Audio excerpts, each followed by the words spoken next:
Zum, zum, vapt, vupt, slipt, slopt. Passou e você nem viu. Carecas de saber. Foi, né? Você vai me zoar. Certeza. Começou de novo.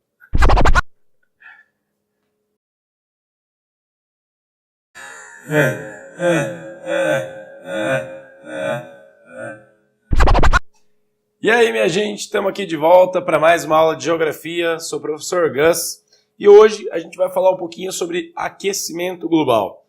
Bom, antes de a gente entrar nesse conceito propriamente dito, aquecimento global, é muito importante que a gente entenda primeiro o que é o tal do efeito estufa. Primeiro, você sabe o que é uma estufa? Né? Porque tem gente que tem ideia do que seja uma estufa, tem gente que não tem ideia. Bom, o cara que não tem ideia, vamos imaginar, né, você que às vezes vive na cidade, não conhece muito de produção no campo, é muito comum que na produção, por exemplo, de verduras, né, o cara monte, ou para plantar flores, o cara monte lá, sei lá, uma casinha, né? Só que parte do telhado e das paredes dessa casinha, ela é transparente justamente para passar, né, integralmente ou parcialmente a luz solar, ou seja, para passar o calor e a iluminação para dentro daquele lugar. Só que o que vai acontecer? A luz entra dentro dessa casinha e lá dentro o cara está plantando, sei lá, alguma coisa qualquer que ele desenvolva lá. Legumes, por exemplo. O que vai acontecer? Aquele ambiente, você que já entrou no ambiente todo de vidro e que estava batendo sol, você tem ideia do que é isso. Aquele ambiente ele vai ficar bastante quente, justamente por quê? Porque o ar vai se aquecer ali e ele não vai ter para onde sair, ou vai sair parcialmente. O fato é que aqui dentro vai rolar um clima específico que é diferente daqui de fora. Isso aqui é uma estrutura de estufa e o nosso planeta ele tem algo similar a isso. O que seria exatamente o telhado aí que mantém essa temperatura aí, né, fechada, né, em cima da gente aqui? É a atmosfera. Então, o efeito estufa é justamente algo natural, um fenômeno natural que acontece no planeta. Sem ele, não seria possível existir vida no planeta. Isso é importante. Por quê? Porque não é só receber a luz do sol. A luz do sol ela tem que se transformar em calor. E para que haja essa transformação de calor e essa retenção de calor, é preciso, né, que justamente esses gases que atuam na atmosfera, eles façam o papel de reter esse calor. Então, o efeito estufa, né, enquanto fenômeno natural, ele vai se dar na medida em que o raio solar ele vai incidir sobre o planeta Terra. E aqui, dentro da atmosfera, esse raio solar, essa luz solar, esse calor, elas vão entrar, bater, né, refletir, não só na superfície da Terra, mas também na composição dos gases da atmosfera. E, então, uma parte grande desse calor vai ficar rebatendo entre os gases da atmosfera, como eu fiz aqui mais ou menos no esqueminha. E é justamente esse rebater, né, de ondas de calor que vai manter uma certa temperatura sobre o planeta, mantendo ali a superfície toda aquecida e propiciando a vida. O detalhe, né, se a gente fala que sem esse fenômeno não existiria vida, com o excesso desse fenômeno pode ser que ela não exista também. Aí toda aquela questão do equilíbrio, né, do meio natural, que é isso que a gente, né, tem que levantar questões quando fala de aquecimento global, efeito estufa, como um problema, ok? Bom, olha só o que acontece. Se são alguns gases que vão atuar aí na atmosfera para provocar esse fenômeno natural, né, entre esses gases, que a gente chama de gases estufa, você tem, por exemplo, dióxido de carbono, o famoso CO2. Você tem, por exemplo, metano, que é o CH4. Você tem o óxido nitroso, N2O. Bom, entre esses aí, né? Você tem outros gases também que vão contribuir para o chamado efeito estufa, mas eu vou destacar esses três por quê? Porque a gente ouve falar desses gases em circunstâncias não naturais. Por exemplo, quando a gente fala que a fumaça dos automóveis vai soltar CO2 na atmosfera. Olha só, é um fenômeno, aí, uma ação que ela não é natural. E se vai soltar esse gás na atmosfera, significa que vai ter uma maior concentração desse gás na atmosfera. E, portanto, o sistema da atmosfera vai entrar em desequilíbrio. É aí que começa a virar um problema o tal do efeito estufa. Por quê? Porque se existe todo um jogo de equilíbrio, né, de ações aí na atmosfera para manter a temperatura ideal do planeta, na medida em que o homem lança alguns gases a mais, que não estavam sendo contabilizados pela natureza, esses gases a mais, eles vão intensificar um processo que seria natural. Veja bem, o processo é natural e é benéfico, se em equilíbrio. Na medida em que há uma eliminação de gases em excesso, o excesso gera o quê? Desequilíbrio. E gerando desequilíbrio vira um problema. Inclusive um problema para a vida, né, para toda a vida na Terra e para a vida humana. Vamos falar um pouquinho mais, então, disso aqui relacionado com o tal do aquecimento global, então. Bom, se o efeito estufa representa esse fenômeno natural, que justamente é relacionado à ação dos gases aí da atmosfera, quando a gente fala então de aquecimento global, significa o quê? Um aumento da emissão desses gases.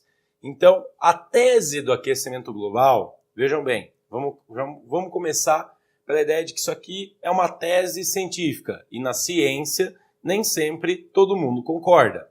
A tese do aquecimento global, ela já parte de um pressuposto de que a ação dos homens é que está interferindo na relação do clima global. Portanto, o aumento da emissão de gases estufas feitos por seres humanos, ou seja, por causas antrópicas, vai, de alguma maneira, já vem alterando e vai alterar ainda mais, né, toda a condição climática global. Essa tese, ela, né, já vem sendo desenvolvida já há algumas décadas, mas faz algum tempo que se estruturou o chamado IPCC. Né? É uma sigla que, traduzindo, seria Painel Intergovernamental pelas Ações Climáticas ou pelas Alterações Climáticas. Bom, o que exatamente é isso? O painel intergovernamental, ele é uma espécie de uma associação de cientistas de várias nações diferentes que estão focados em entender as tais das alterações climáticas, o tal do aquecimento global. Então, a estruturação dessa associação científica ela já parte do pressuposto, né, da tese do aquecimento global por ações antrópicas, ou seja, ações humanas. O que esse painel já concluiu? Bom, segundo as análises desse grupo de cientistas, até o final do século XXI, então até próximo aí de 2100, a temperatura, né, isso de acordo com o modelo de, vamos dizer assim, de uso dos recursos, né, de emissão de gases, principalmente aí, desenvolvido pelo homem até a atualidade. Então, significa que se nada mudar, né, ao longo desse nosso século, século XXI, a temperatura média do planeta vai subir até 4 graus. Pô, professor, mas 4 graus não faz muita diferença. A questão é que é uma média. Se é uma média, significa que nos momentos de extremo calor, isso aí vai subir muito mais. E nos momentos de extremo frio também. Pô, professor, mas extremo frio também prejudica? Mas não é aquecimento. A questão é o modelo de regulação climática pelo mundo. Uma coisa que é muito importante relacionada a essa tese é a questão do derretimento do gelo polar. Por quê? Porque vão dizer os climatologistas, todos eles, né, não importa de qual linha científica a gente esteja falando, mas quase que há uma unanimidade em dizer que o clima global ele é organizado por aquilo que acontece nos oceanos. Bom, Se vai derreter o gelo polar, para onde vai então a água que antes era gelo? Vai justamente para os oceanos. E essa água gelada sendo derretida, indo para os oceanos, ela vai alterar um conjunto de coisas dentro dos oceanos. Vai alterar primeiro a temperatura dos oceanos, a temperatura média. Ainda que a gente pense, né, que só tem gelo nos extremos e aí então quer dizer que vai ficar um pouco mais gelada a água próximo dos polos. Só isso. Não é exatamente só isso. Né? Por quê? Porque existe toda uma dinâmica, né, de mudança das águas oceânicas. Aquilo que a gente já estudou lá nos chamados fatores climáticos. Então, um fator importante, né, relacionado ao clima justamente é a questão das correntes marítimas. Significa lá que a gente já viu o esqueminha aqui, sempre uma quantidade de água oceânica que está numa área gelada, nos polos, ela vai se deslocar em direção ao Equador. E isso, de alguma maneira, vai também empurrar as águas quentes do Equador em direção às áreas polares. Então você tem um fluxo contínuo, né, nas águas oceânicas, onde a água gelada do polo se desloca para a área quente, a água quente do Equador vai se deslocar para o polo, sempre. Isso em todos os oceanos, em todos os lugares do planeta. Aí você vai ter corrente que sai de um lugar e vai para outro, que aí cada corrente tem geralmente seu nome. Ok, se vai alterar a temperatura da água próximo do polo, significa que toda essa dinâmica de trocas térmicas dentro dos oceanos pelo mundo vai se alterar também. Uma coisa que a gente já aprendeu lá naquela aula de fatores climáticos também, né? Onde você tem uma corrente marítima, ou seja, uma massa de água fria passando, o que acontece com a atmosfera em cima? Você tem uma atmosfera com tendência a ser mais seca. Por quê? Porque a água gelada não gera muito sistema de evaporação. Logo, não vai ter grande concentração de massa de ar carregada de umidade. Significa que se eu tenho mais água gelada se deslocando nos oceanos, eu vou ter menos chuva, né, acompanhando essas áreas de águas mais geladas. Mas isso vai interferir também nas correntes mais quentes. Significa que vai ocorrer com o derretimento do gelo polar, não só a temperatura na água dos oceanos vai mudar, como também toda uma questão relacionada às massas de ar se altera. Mas não é só isso que muda, não, com a questão do derretimento do gelo polar, não. Se tem mais água sendo soltada no oceano, significa que, de alguma maneira, né, o nível do mar pelo mundo ele vai também subir. Essa é uma questão importante, do ponto de vista principalmente da ocupação humana sobre o espaço. Por que eu falo da ocupação humana? Pode pegar um mapa de população, baixa aí no Google, né, coloca lá, mapa de distribuição populacional pelo mundo. E aí você vai perceber que a maior parte das grandes concentrações populacionais no planeta está próximo do nível do mar, não está em grandes altitudes. Significa que uma grande quantidade de população teria que se deslocar, né, para áreas mais de maior altitude, né, dentro dos continentes, por conta de uma elevação no nível do mar. Mas vai ter gente que vai dizer, mas é muito pouco, né, o que vai provocar dessa elevação aí do nível do mar na questão do derretimento do gelo polar. De novo, a gente vem para a questão da média e para as dinâmicas das águas, né? Por quê? Porque se vai subir um pouco, que seja meio metro, né, o nível do mar pelo mundo, numa média, significa que com as várias alterações e dinâmicas dos cursos dos oceanos, esse meio metro em alguns lugares, por conta de maré, por conta de posição em relação ao sol e tudo mais, e mais um monte de outros fenômenos, em alguns momentos esse meio metro ele pode subir para mais de 2 metros, enquanto que em outros lugares isso aí pode representar um pouco menos.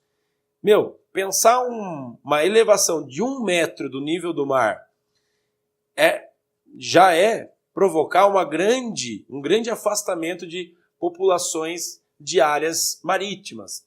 Não só áreas marítimas, porque quando a gente imagina o fluxo dos rios principais pelo mundo, né, você tem, né, no trecho de um rio, você tem o alto, médio, baixo curso. A alta é próximo da nascente, baixa é próximo da foz. Muitas vezes a foz está próximo ao mar, está soltando água no mar.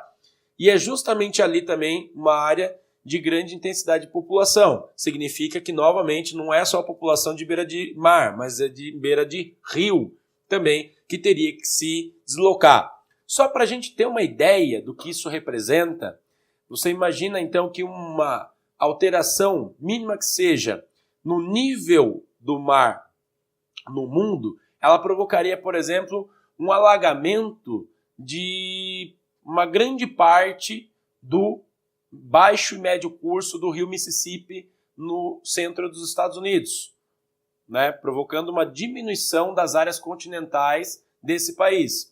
Provocaria também um alagamento do médio curso, do baixo e médio curso do rio Amazonas, e isso provocaria, né, todo um deslocamento populacional, por exemplo, da cidade de Belém, né, entre outras cidades próximas ali, e também um alagamento de trechos da floresta amazônica, né, nessa região do baixo e médio curso.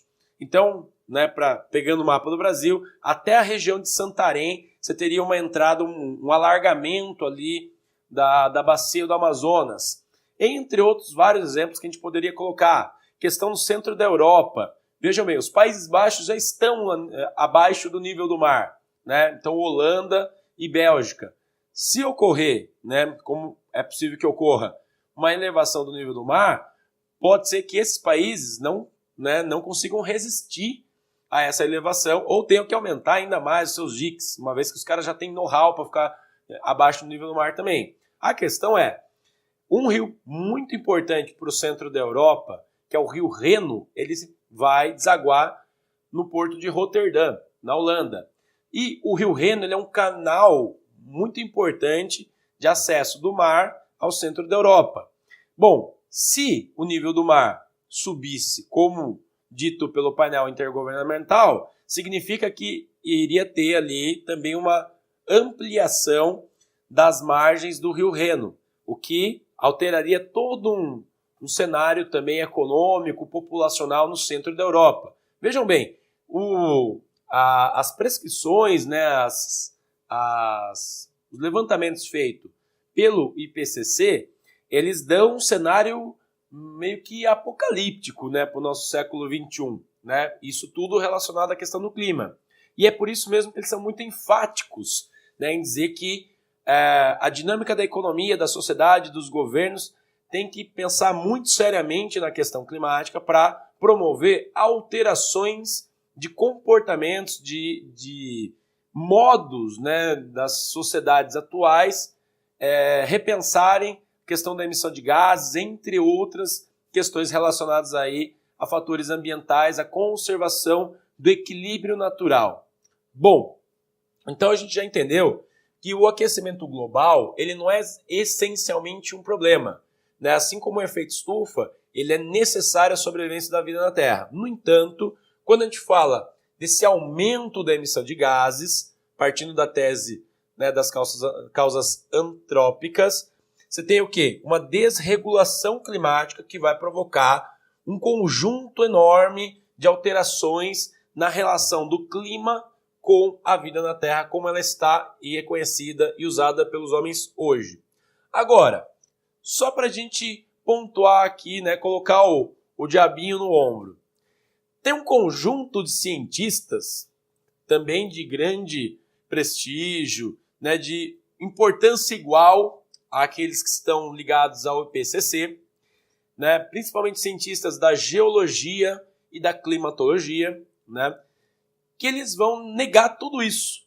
Eles vão dizer, olha só, o aquecimento global, ele de fato está acontecendo, né? Quer dizer, está ocorrendo uma elevação da temperatura média do planeta, né? E isso vai provocar todas essas coisas aí. No entanto, tem um conjunto de cientistas que vai dizer que isso não tem nada a ver com a ação humana, né? Por quê? Porque segundo a tese desses caras, como o clima ele é ordenado pela ação dos oceanos e os homens só conseguem agir localmente nos continentes, seria uma pretensão muito grande dizer que a ação humana ela consegue interferir num clima que ele é global e orientado pelas ações oceânicas. Bom, são teses, a ciência ela é feita justamente de embates e é importante que você vá atrás de entender um pouquinho mais sobre essas duas teses. Agora, já vou dar a dica. No vestibular, qual tese, qual linha de raciocínio vai ser mais cobrada, mais divulgada, que você mais ouve falar? Justamente a que eu estou passando aqui, a tese do IPCC, que a princípio é entendida como uma tese oficial, que é parâmetro para as políticas públicas dos vários governos pelo mundo. Esses resultados do IPCC, eles são importantes para criar resoluções em tratados internacionais ambientais, como o Tratado de Quioto, entre outros tratados que a gente vai ouvir falar por aí. Aliás, teremos uma aula somente sobre esses tratados, sobre a questão ambiental e internacional também. Tudo bem, gente? Então, ficamos por aqui hoje. Até a próxima aula. Um abraço.